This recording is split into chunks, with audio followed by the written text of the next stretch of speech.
Quero que você abra a sua Bíblia em João capítulo 2. Desculpa, João capítulo 4.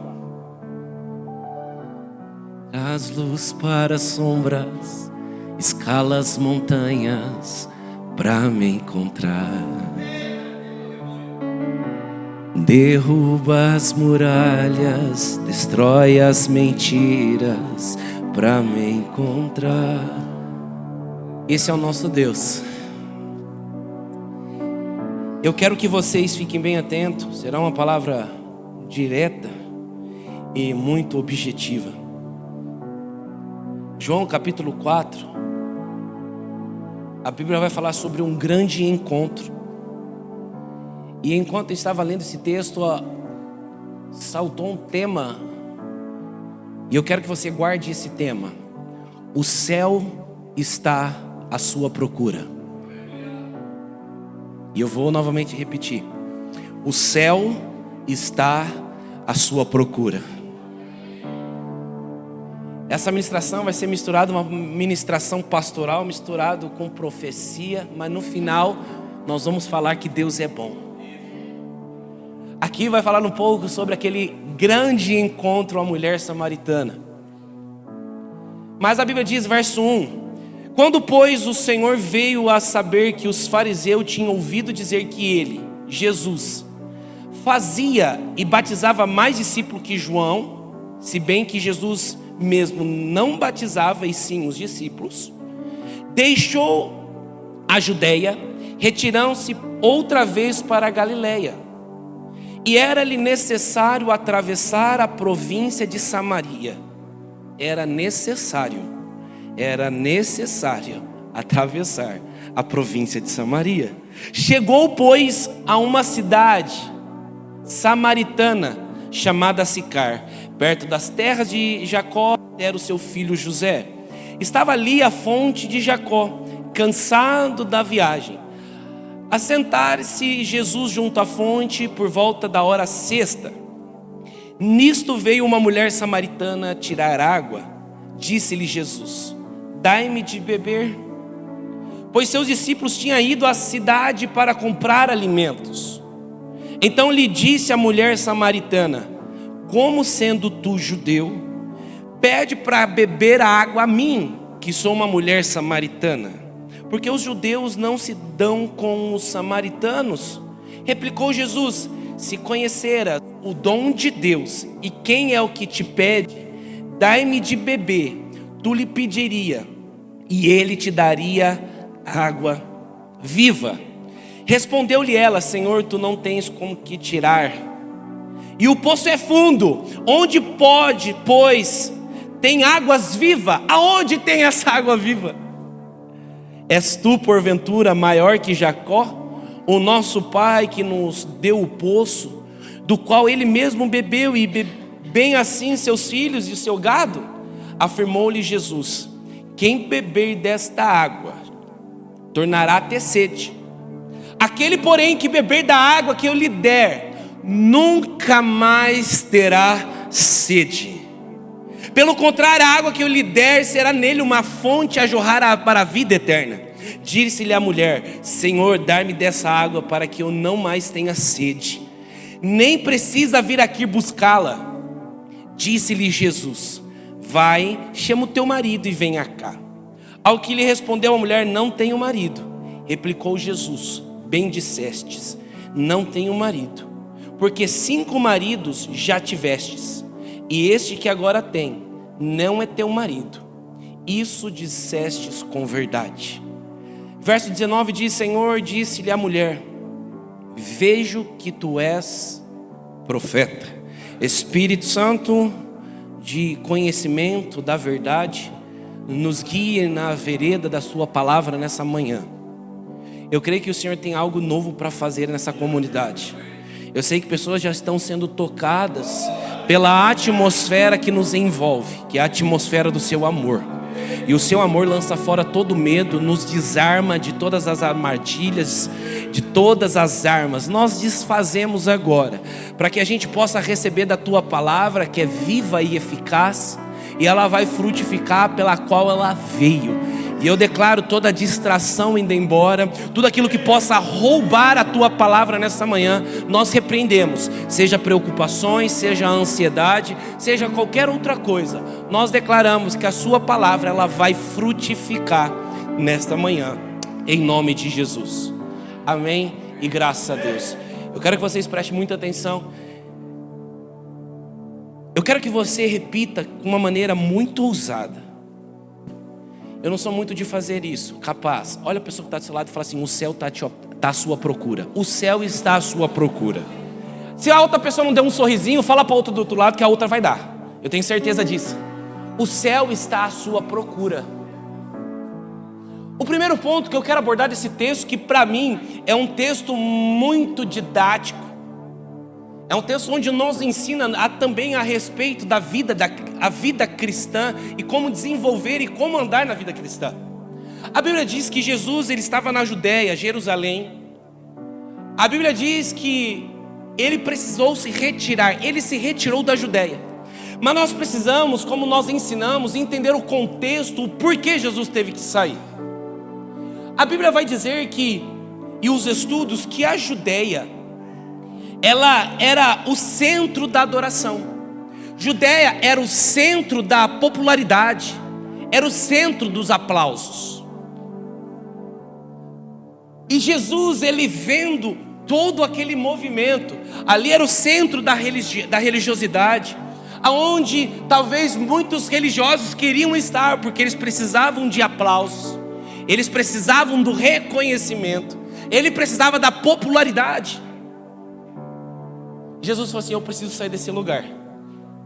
E a Bíblia diz que ele sai desse lugar da popularidade, dos aplausos, para ir para Galileia. O primeiro ponto que eu quero abordar é que nos dias que nós estamos vivendo, as pessoas estão buscando a popularidade, buscando os aplausos e buscando adoração para si mesmo. Mas o interessante é que quando Jesus sai, ele sai para um local, que é a Galileia. E Galileia é o centro onde nasce o seu ministério. Jesus precisa sair de um lugar que talvez poderia corromper o seu chamado e volta para a origem. Eu vou repetir isso. Um lugar onde buscamos os glamours ou os aplausos, o reconhecimento. Jesus fala assim: isso daqui pode corromper o meu chamado e o meu ministério. Eu vou voltar para a minha origem, Galileia, onde tudo começou. Muitas vezes Deus está nos chamando para sair da Judéia e voltar para a origem. A origem é da onde eu nasci, da onde eu vim, que é chamado presença de Deus. Mas sair da Judéia não é fácil, porque é um lugar onde o nosso ego ele é totalmente inflado. O nosso ego ele é totalmente, como posso dizer, elevado. E as igrejas nos dias de hoje procuram isso. Mas Jesus está chamando uma igreja para sair da Judéia, para ir em um lugar inapropriado, para alcançar uma pessoa. Mas para sair da Judéia precisa algo chamado ousadia. E a Bíblia diz que também existia um outro fator que Jesus sai, que não é só por causa da popularidade de um ambiente tóxico. Existe um ambiente que nós estamos que são tóxicos. Coisas não acontecem em nossa vida porque nós não estamos buscando a vontade, estamos buscando o nosso ego. E você só será pleno, e eu vou morrer dizendo isso, só quando você estiver no centro da vontade de Deus. Jesus ele não era movido à popularidade. Jesus ele não era movido à fama. Ele era movido para um senso de propósito. Ele era movido para um senso da vontade. Que vontade é essa? Eu quero fazer aquilo que o Pai deseja que eu faça. Talvez Jesus já está te dizendo: saia da Judéia. Mas é difícil, é confortável, é muito gostoso aqui. Enquanto você não sair da Judéia, a sua essência será corrompida. Volte para a origem, que é o Pai, Ele é a fonte. Ali eu encontro a minha identidade. Ali eu encontro o meu propósito. Enquanto eu buscar as coisas terrenas, fama, aplausos, popularidade, isso vai só inflamar, vai aqui enaltecer o homem, a carne. Mas a Bíblia nos diz que o orgulho, ele precede a queda. É o momento de sair da Judeia. E a Bíblia diz que começou os fariseus levantar uma questão: ei Jesus, quem batiza mais? Você ou João Batista? Aqui tem uma questão que precisa ser quebrado dentro da igreja. Fariseus eram homens religiosos. Aqui eles estavam tentando criar uma atmosfera de competição e comparação. E essa atmosfera de comparação, quem faz mais, quem faz menos, isso não faz parte da atmosfera dos céus. Não é o que eu faço, o que você faz, é para quem estou fazendo. Não é o quanto faço ou quanto você faz, é a motivação pela qual estou fazendo. Jesus fala assim: essa atmosfera aqui de comparação não é bacana. Vocês lembram domingo passado que eu falei da comparação, que eu estava na esteira, que eu queria correr mais que o rapaz lá, um fortinho. Eu queria me comparar, porque eu achei que eu era inferior a ele. Ele correndo 10.1 e eu estava correndo 6. Eu falei: eu não posso ficar para trás. Deus me livrou da morte ali, quase deu um infarto. Coloquei 10.2. Comparação, isso nasce da natureza pecaminosa do homem, querendo se comparar, quem é melhor, quem não é. Você é melhor, não. Isso é um sentimento do diabo. Eu quero ser igual a Deus, eu quero sentar no seu monte, eu quero ser igual a Deus. O que acontece? Cai. Você não precisa se comparar a ninguém. Sabe por quê? Você só precisa olhar no espelho. O espelho diz assim: você é a imagem e semelhança de Deus. Isso basta. Então Jesus sai da Judeia, lugar de comparação, de competitividade. Era ali um ambiente onde os aplausos, onde os religiosos gostavam de estar. É muito bom onde o ego é aplaudido, onde o ego é inflamado. Eu quero indicar um livro para a igreja. Eu indiquei, se eu não me engano, para o Doxa. Chama Ego Transformado, Tim Keller. Esse livro é um livreto, em uma sentada no Uber você lê esse livro. Ego Transformado. Então Jesus sai desse ambiente, porque esse ambiente poderia corromper a sua essência, poderia corromper o seu ministério. E a Bíblia diz então que ele sai em sentido a Galileia. E se você olha no mapa, Judeia está no sul e agora a Galileia está no norte. Mas entre esses dois locais existia um lugar no meio que se chamava Samaria. E dentro da lógica, para compensar ou para ser mais rápido, ele precisaria passar por onde? Por Samaria. Seria mais rápido. Mas por causa de uma rixa entre judeus e os samaritanos, quando eles precisavam ir para a Galileia, eles não passavam em Samaria. Eles davam toda uma volta para chegar. Mas a Bíblia diz algo: era necessário ele passar em Samaria. Era necessário por causa de uma pessoa.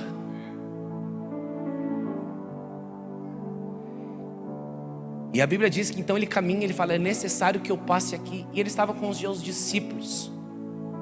Talvez o discípulo fala: caramba, parafraseando, nós não podemos pisar aí.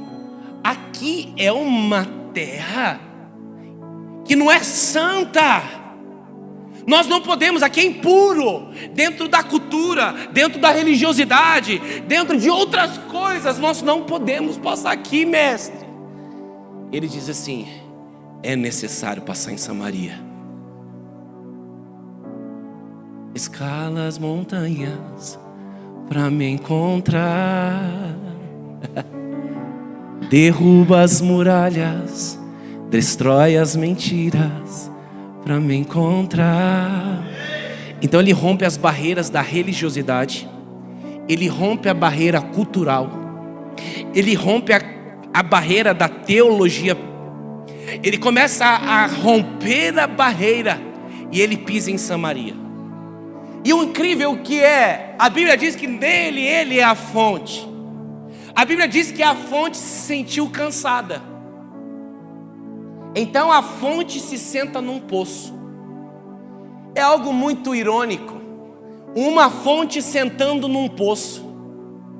A fonte cansada queria beber água, mas a água que ele tinha que beber ali não saciava, porque a água que ele tem jamais teria sede. Isso me mostra que aquilo que é construído com as mãos dos homens, que a Bíblia diz que foi construído um poço, o poço do pai Jacó, está falando de algo terreno, humano, construído com os homens. Aquilo que o homem constrói com suas mãos é insaciável, não mata a sede. Mas quando eu olho para a fonte de vida, ela me sacia todos os dias. Aquilo que o homem busca com seus próprios esforços jamais vai saciar a sede. Seja a tradição, seja o costume, seja qualquer outra coisa, você só encontra saciedade na fonte. Hoje vivemos, o filósofo Bauman diz que hoje a geração que nós vivemos é a geração líquida. O que é a geração líquida? Nós não conseguimos crer em algo mais do que 2 horas. Vimos no culto, gritamos, aleluia, babamos, rodamos, giramos cadeira, tudo. Na segunda-feira, cadê a empolgação de domingo? A convicção parece que vai pelos dedos. Aí eu preciso de novo voltar no domingo para saciar a minha sede. Aí nós geramos uma cultura, uma sociedade que todo dia está com um copinho para ser enchido. Enquanto a Bíblia diz assim, se você entender que você agora, quando você bebe dessa água, você se torna agora uma fonte, você não vai mais agora precisar ser enchido, porque dentro de você existe uma fonte inesgotável. Agora você vai encher as pessoas. Aí nós estamos criando uma geração e pessoas insaciáveis. Deixa eu só abrir um parêntese. Antigamente, as pessoas, assim na época do meu pai,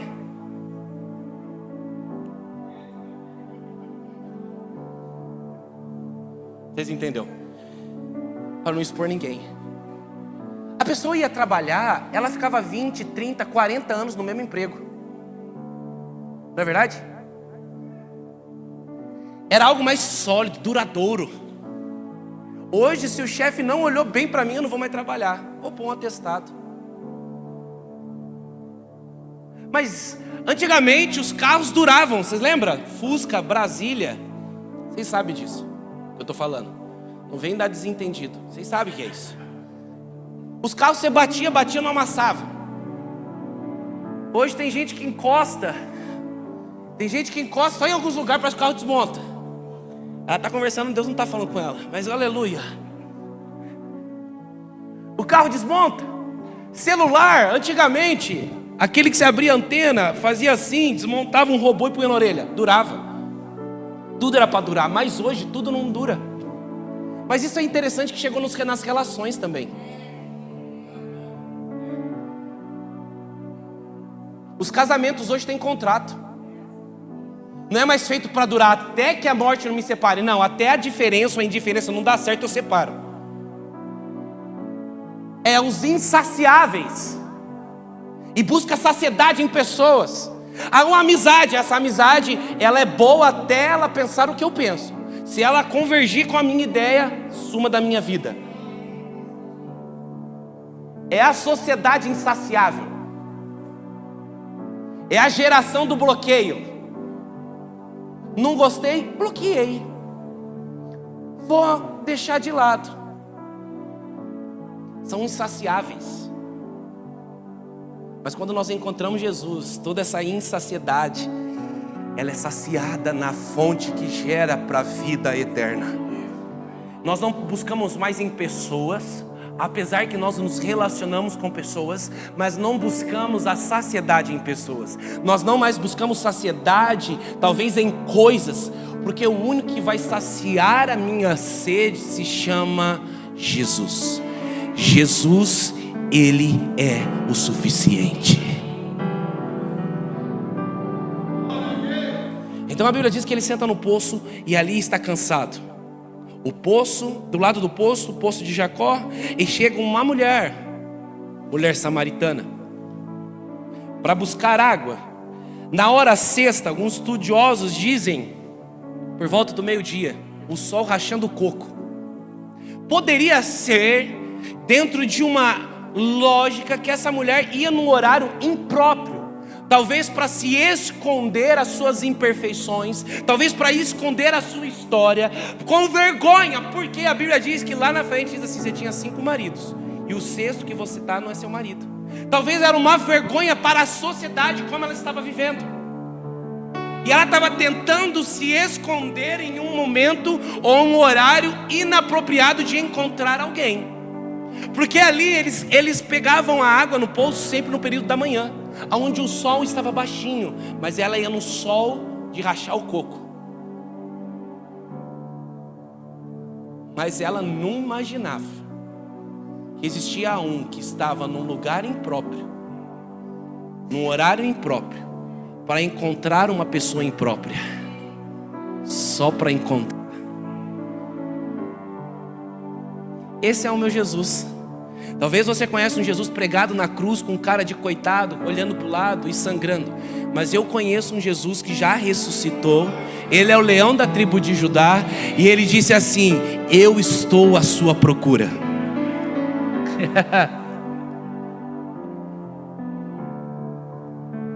Deus nunca se moveu por religião. E se Deus se move, ou Jesus se move por religião, ele entrava para encontrar essa mulher. Se você se move pela religião, se você se move por dogmas, se você se move por uma tradição, eu quero dizer, se mova pela vontade de Deus. Eu tenho 2 públicos hoje que eu quero falar. Um que ele veio aqui só para te encontrar, mas existe outro público agora. Eu estou dizendo, você vai precisar sair da Judeia para encontrar as mulheres e os homens samaritanos. E eu quero finalizar com um testemunho. E esse testemunho queimou meu coração. Por que queimou meu coração? Porque quando nós viemos para Campinas, com as nossas malas prontas, nós viemos com promessa. E nós viemos com a promessa que nós alcançaremos as pessoas que talvez a sociedade diz que é os impróprios, os rejeitados, porque Jesus veio para esses. Os religiosos, Jesus falava assim: sai daqui. Mas os pecadores, aquele que a sociedade queria apedrejar, ele falava assim: vem para perto, vem para perto. A religião te afasta, mas eu te abraço. A teologia te afasta, mas eu te abraço. Esse é o meu Jesus. Mahatma Lopes é um profeta, um pastor maravilhoso do Rio de Janeiro. E por que eu quero dizer isso? Porque eu vim na bagagem para essa comunidade que nós vamos alcançar os impróprios, que a sociedade talvez diz que é os impróprios, mas é esse que Deus vai escolher, as coisas loucas deste mundo. Aleluia. Mahatma Lopes diz assim, que ele falou para os seus líderes: fecha a igreja, transforma a igreja em um restaurante chique. E formaram a igreja um restaurante e deixaram um lugar específico para uma pessoa. E ele falou assim: vem aqui fulano, fulano, fulano, 3 pessoas, 3 homens com eles. Eles entraram em um carro e eles foram em um lugar de prostituição. E chegando lá, ele vê uma moça de cabeça baixa, chamada Ana. E ele chega, olá, tudo bem? Ela, tudo. Aí ele pergunta assim, quanto é o seu dia? Quanto é a sua hora? Ela, X. Ele fala, o meu patrão mandou eu vim te buscar. Falou assim, como é meu patrão? Ele é apaixonado por você. Você não tem noção como ele é louco por você. Fala, como assim? Louco por uma pessoa que trabalha nisso? Você não conhece, ele é louco por você. E ela assim, mas quem é esse homem? Ela falou assim, é o Senhor Rabone.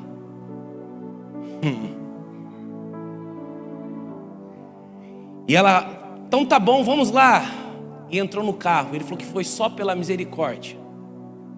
Os irmãos orando em línguas, com a irmã dentro do carro.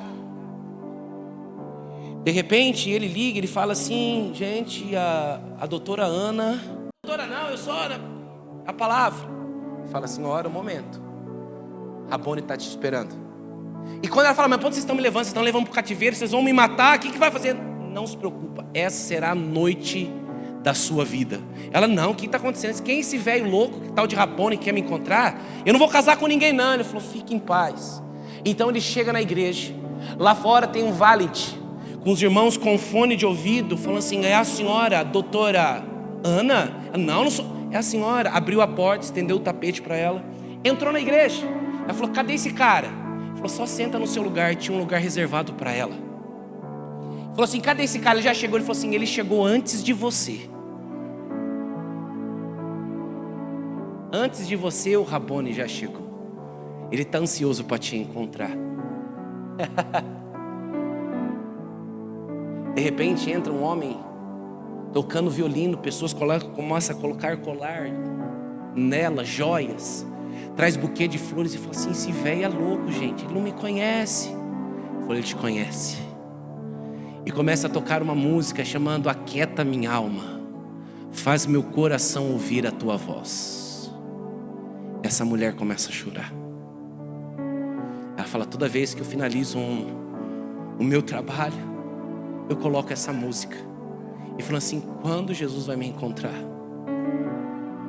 A sociedade me rejeitou, minha família me rejeitou. E ela ouvia todo dia essa música.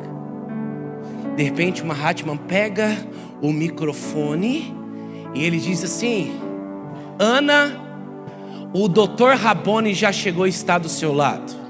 Ele se chama Jesus Cristo. Ele preparou todo este encontro, tudo isso só para te encontrar. E ela, não sou tudo isso. Ele falou, calma, você é tudo isso sim. E começou a ministrar, ela começou a chorar, começou a entregar. Ela disse assim, eu era cristã, mas a vida me levou para esse caminho. E ela disse, a minha mãe é do círculo de oração. Para quem sabe, círculo de oração, essas irmãs do coque. Ai, Jesus. Ai. Quando elas oram, o céu abre, o chão treme. Ela fala, minha mãe sempre orou por mim. Mahatma disse assim que Deus falou com ele enquanto ele estava falando com ela. Deus disse assim, para o pecador você ama e abraça, mas para quem vive do pecado você precisa resgatar. Para aquele que vive no pecado, que vive na prática do pecado, ele precisa ser abraçado, porque o amor constrange. Mas aquele que vive da prática do pecado, vive do pecado financeiramente, você precisa resgatar. E fala, Ana, eu quero te perguntar, você quer sair dessa vida? Ela, é o que eu mais quero. Então você quer trabalhar dentro da nossa igreja, você vai ser a nossa secretária. E ela falou assim, você não sabe, eu tenho um filho, uma filha de 38 dias.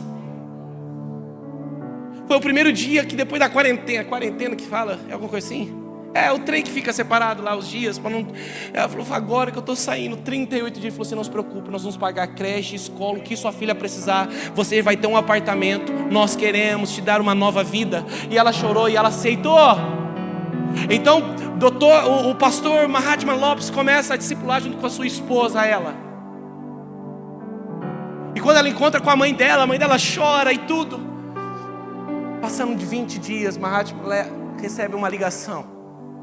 A mãe da Ana diz assim: Mahatma, nessa manhã a Ana dormiu e ela não acordou mais. Ela não acordou mais. 23 anos. A religião tem parado a igreja. O preconceito tem parado a igreja. Mas Jesus, Ele rompe a barreira cultural. Ele rompe a barreira religiosa. Ele rompe a barreira da teologia que parece ser perfeita, só para encontrar aquele que ele precisa. Ele disse: é necessário que eu entre em Samaria só para ter um encontro.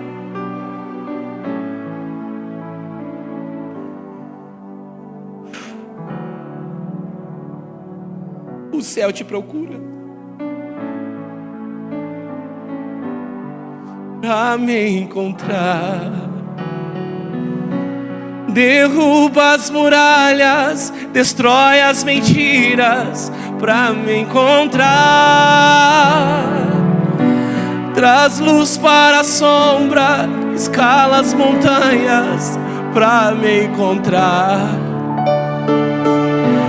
Derruba as muralhas, destrói as mentiras.